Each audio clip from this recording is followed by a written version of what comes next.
Assalamu alaikum, Mahe Ramadan Mubarak, and welcome to a new series of Iftar on Ahlulbayt TV with me, your host, Tasvira Jessa. So it's been a long couple of years.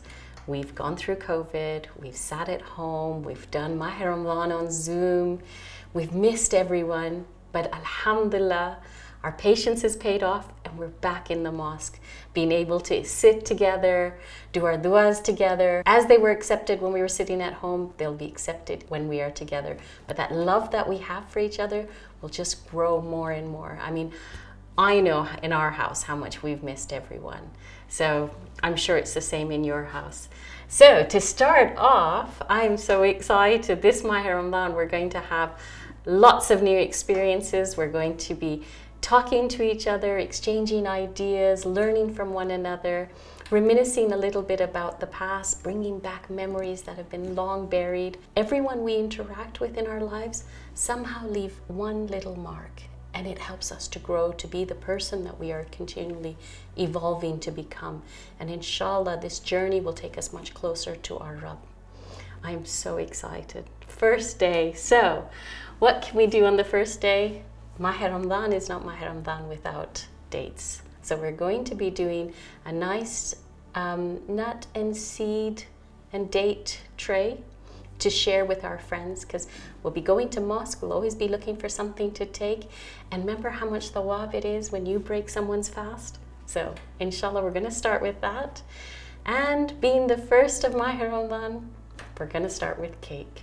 Inshallah, this will be a different kind of cake, a very Indian-fied sponge cake. My daughter Asya calls it chai cake. If we're going to have cake, you can't have cake without chai. How many friends have I come across who always say, how do you make koja chai? So today, I'm going to let the secret out of the bag.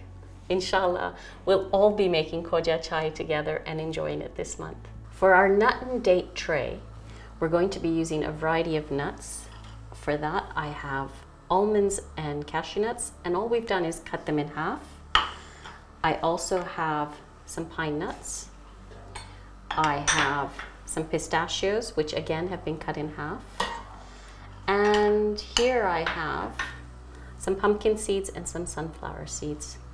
Now, this is really nice and it's really nutritious, so it's a good way of getting those extra calories, but it's of good calories into us when we break our fast. And I have here a kilo of dates, which are seedless.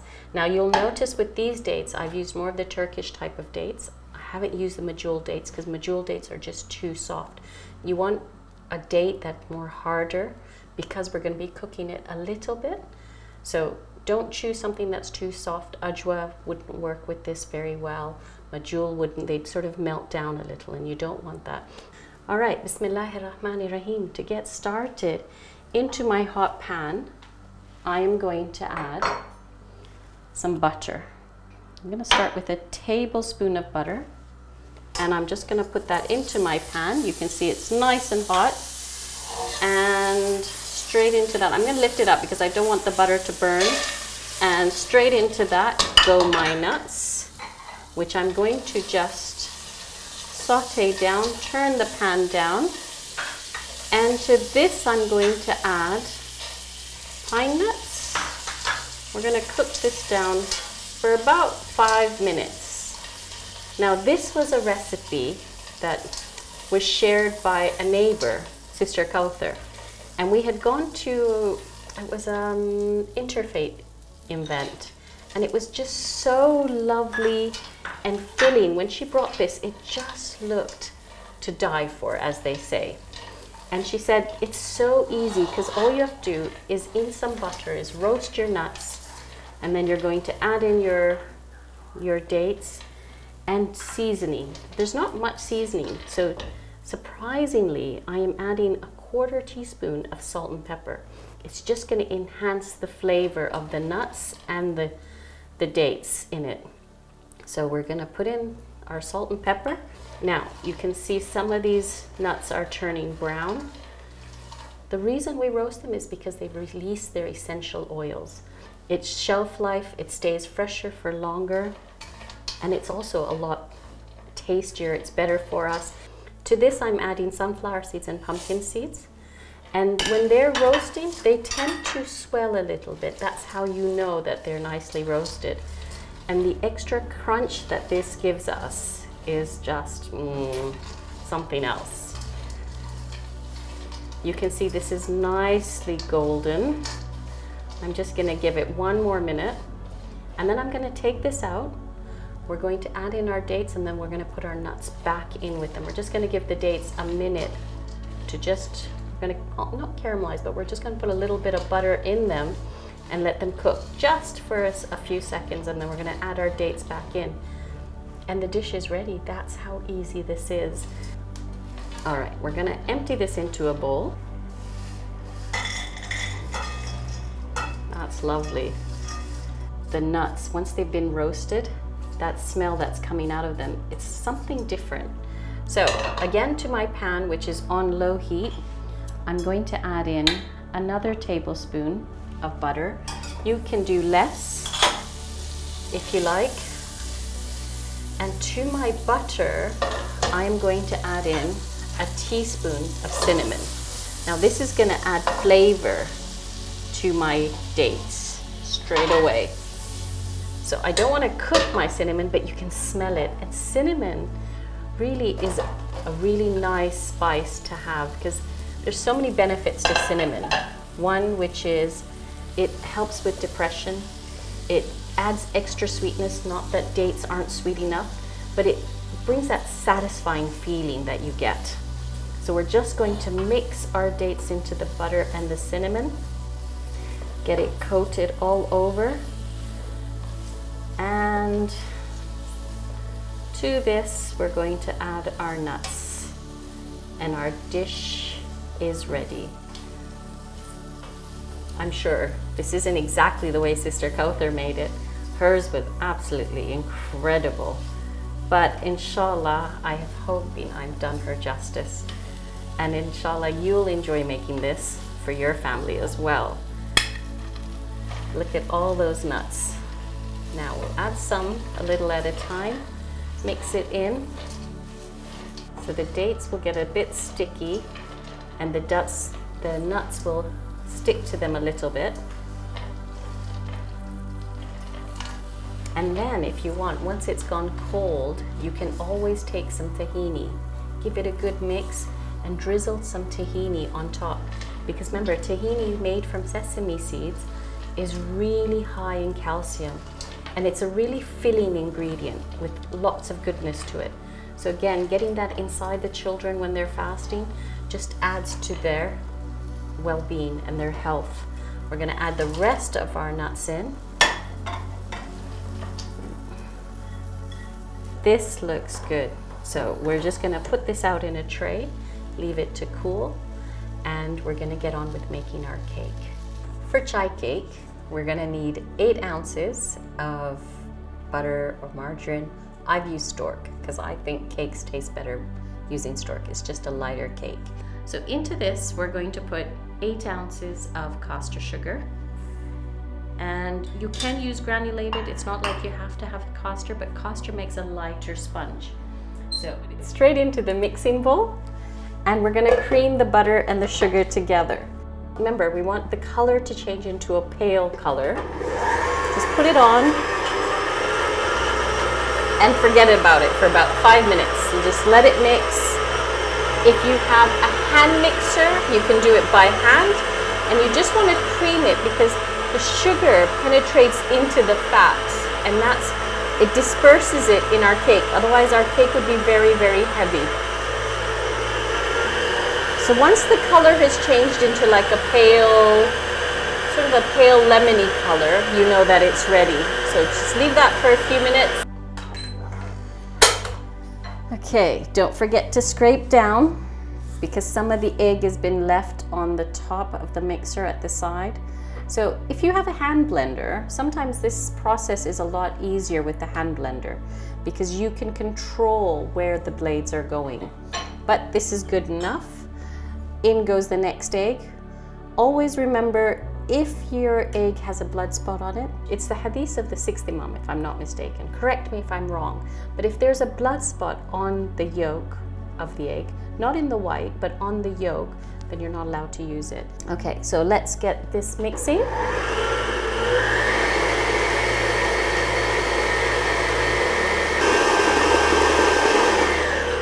Okay, and for our last egg, we're gonna put this in. At this stage, you'll notice that in your mixing bowl, the mixture is starting to curdle. It's fine, it doesn't affect your cake. Your cake will still be nice and light, but do it as fast as possible, put it on the highest speed, because you wanna get that air into this cake at this stage.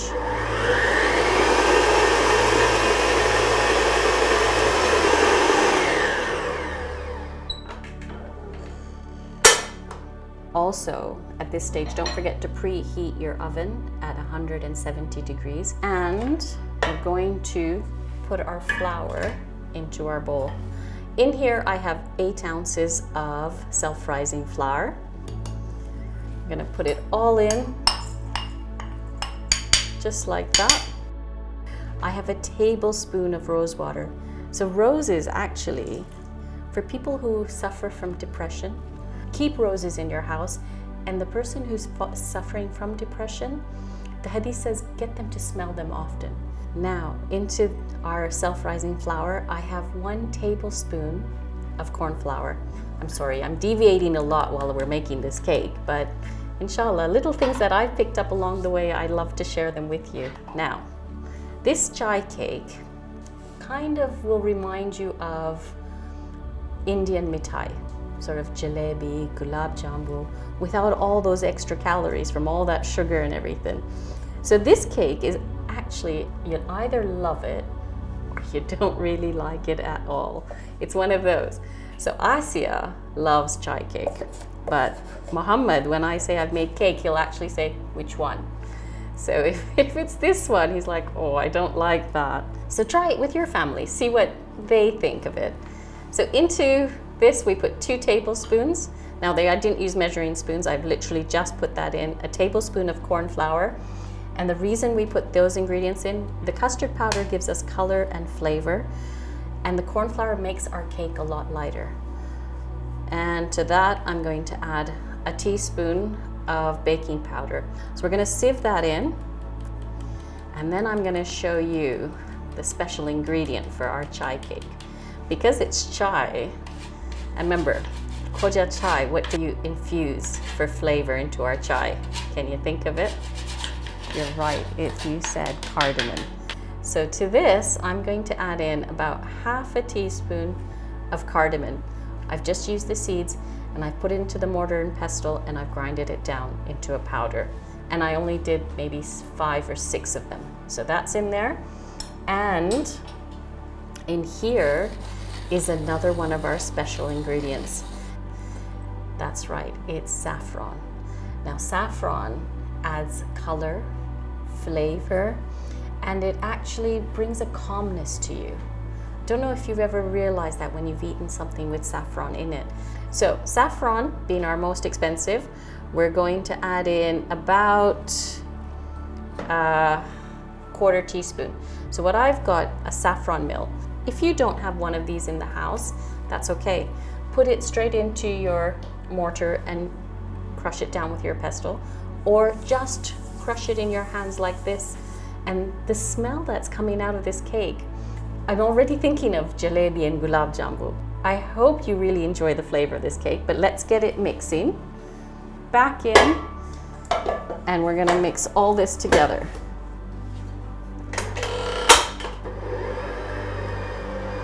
So I've started on a low setting, just because I don't want the flour flying around everywhere out of the bowl. And as soon as it's incorporated, you can go up a level, go up in speed. Now, I'm at a stage where all my flour is not mixed in completely. So I've still got bits of flour around in the mix. I'm going to add in a tablespoon of milk to that.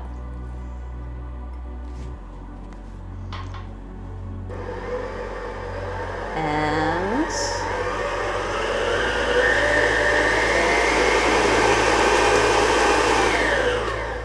that's that's it. Our mix is done. Now, I'm gonna bake our cake in a loose bottom pan. And inside of here, so mine is see-through, some of them are not.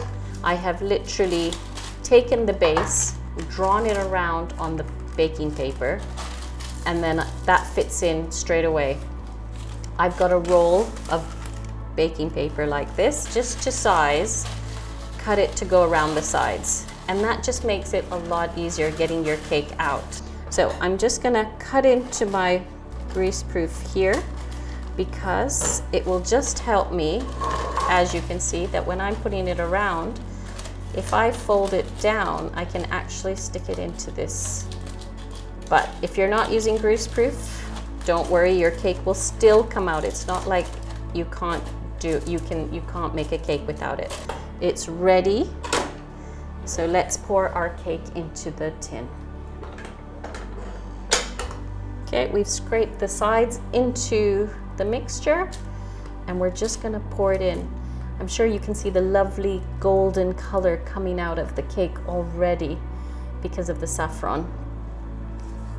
So we're gonna pour all this mixture, all the batter, into our tin.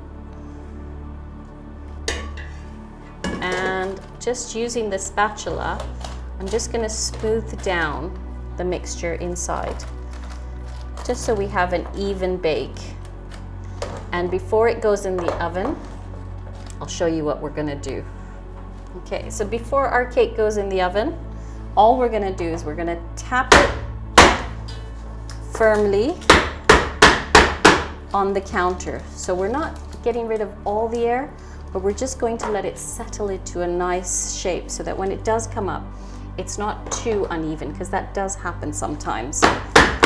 And there we go, our cake is ready for the oven. So 45 minutes later, our cake is baked. But before we go to our cake, let's make our chai. So we're just gonna put our chai on to boil because khoja chai needs at least 10 to 15 minutes on the stove to boil. That takes a little while. So into here, I'm gonna put 4 ordinary tea bags, and I'm going to top it up with 7 cups of water. So I have measured this, and our 7 cups is to there. So we're right almost to the top. So 7 cups of water, 4 tea bags, and I grinded some cardamom. So I've got the skins from the cardamom. I'm not gonna throw them away, they're gonna go straight in here. But with that, I'm going to add in 5 cardamom pods. 5 cardamom pods, which I'm gonna put into here, and I'm just gonna crush them a little bit. And that will allow more of the flavor to come through of the cardamom. So that's gonna go straight inside. And that is going to boil for about 10-15 minutes. Now, when I make chai, I have a very secret ingredient, which I'm gonna give away now. Because every time I make chai, everyone says, there's something different about your chai. So I'm gonna tell you what's different about my chai. For years and years, my father-in-law used to bring me vanilla sticks. And I've got this bit left. So I literally take the fresh vanilla, cut it in half. That's where all the seeds are. Now, normally I take this when it's a long stick, and I'd cut it in half and I'd put it into my sugar. So it infuses that smell into the sugar, and I'd have vanilla sugar. Now, all those seeds on your fingertips. my son Mujtaba laughs because when we do it, he's like, Asia is so obsessive of all the seeds, and if I've got in my fingers, I've got to put them into the chai because this is super expensive, just like saffron. Vanilla is another one of the very expensive spices in the world. So now we're gonna leave that in. If you haven't got vanilla sticks, fresh ones, it's fine, don't worry. At this point, all you're gonna do is put in your 4 tea bags, 7 cups of water, and your cardamom pods. And I'm gonna tell you what you can do in a bit. So we're gonna leave this to boil, we're gonna forget about it, and it's gonna boil for a good 10 to 15 minutes. So our cake is finished. It's come out, it's cooled down, and it smells lovely. I can already smell that the spices coming through the cake every time I bring it near my nose. It's so refreshing, it's lovely. I've also got one that I did earlier, so it's the same measurement, but I've just doubled up the recipe. So to ice this cake, we're gonna do it really in a simple way. For that, we're going to need 1 carton of whipping cream, which we're going to pour straight into this bowl. And when you are whipping cream, it's really important that you do it very carefully because we don't want to over whip the cream. Now we haven't got a lot of cream. When you think we've got 2 cakes, we don't want to cover this cake completely in cream and make it super unhealthy. We're just going to add the cream to help develop the flavor, and it's going to make our cake look really nice. Having said that, we don't always have to decorate it with cream or anything. You can just turn it over and leave the cake as it is and serve a naked cake. It's so lovely because the taste with chai is wonderful. This is just in case we want to take it to someone's house and we want it to look really nice. So very carefully, we're going to whip our cream. And I'm just going to start whipping it a little bit. As soon as it gets a little bit thicker, we're going to flavor our cream.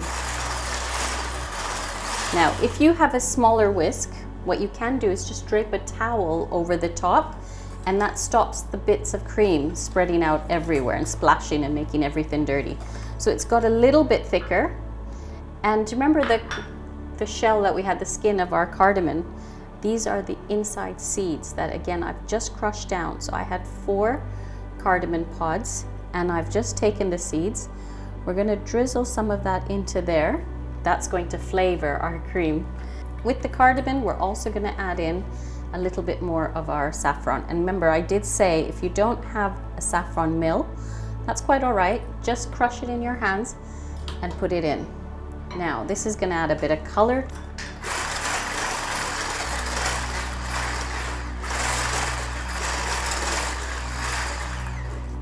There we go. So always keep an eye on the cream because we don't want to curdle our cream. But that's nice and thick. And we're ready to use it on our cake. Just took that extra stir just to make it that bit thicker. Now, we're going to dollop it on, and just a small, not a very thick layer, but because we're going to be joining our cakes, we just want a little bit showing through. Now, remember, I did say you don't have to add the cream if you don't wish to. You can serve it as a cake and just have a dollop of cream on the side. I've used whipping cream, but double cream works for this as well. And just serve it on top, almost like clotted cream on a scone. All right, so we've got our cake. We've just put a thin layer in the middle, and we're gonna top it off with our other layer.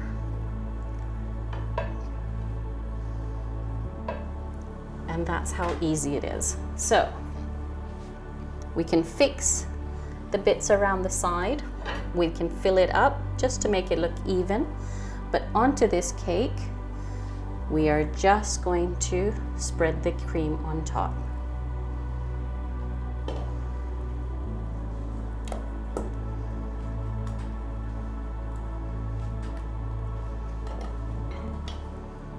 So there we go. Take it to the edge.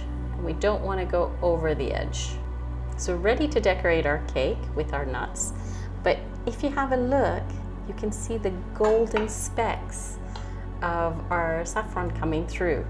So when you do put it into your cream, try and crush it as much as you can because it gives its own design to your cake. Our tea has been boiling for a good 10-15 minutes. And the way you know it's ready to add milk is if it's not, you'll see like a film of water right over the top. A friend of mine taught me that years ago. So once the extra water is burnt off and now this is just full of our tea leaves, then we're ready to add our milk.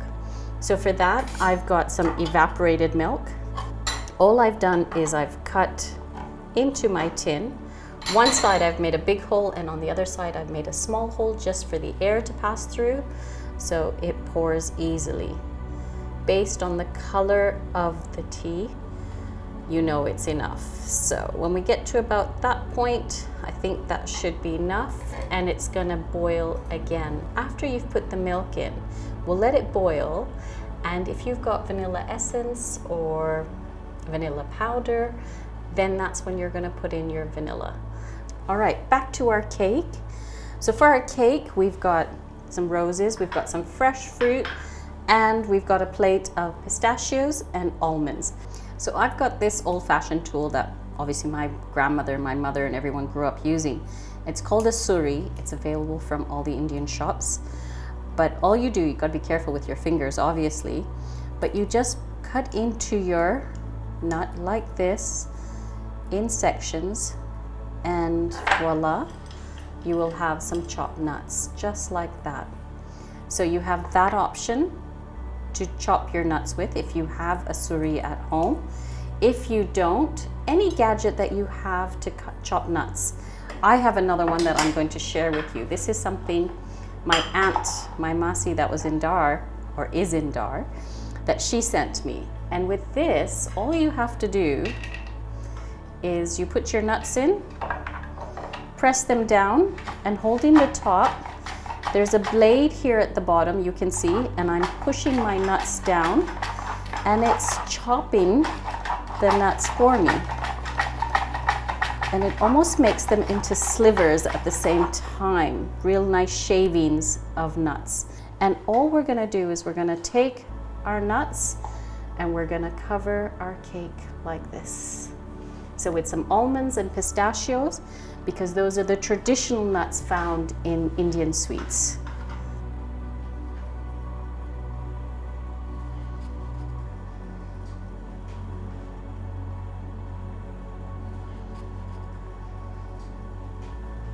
Alhamdulillah, our cake is ready, our dates and nut are ready to serve, just our chai left. So it's been boiling away. I'm gonna turn that off, and I have a little sieve here. We're gonna pull the tea bags out. It's all right if we don't manage to catch all the cardamom or the vanilla. It's so lovely because I can see the vanilla seeds floating away on top of the chai. Bismillahirrahmanirrahim. Oh, the smell of chai at iftar time. Wow, it's probably one of the best smells in the world. Alhamdulillah. And there we go. Together again, finally, after a long period apart. Alhamdulillah, we've got some lovely goodies to share. And inshallah, I hope this begins your journey of making khoja chai at night, so you don't have to feel, oh, I wish I went to Stanmore or wherever else you go to have it. And you can enjoy it with all those that you love. I've really enjoyed baking with you today. Take care, and inshallah, I'll see you on the next episode of Iftar.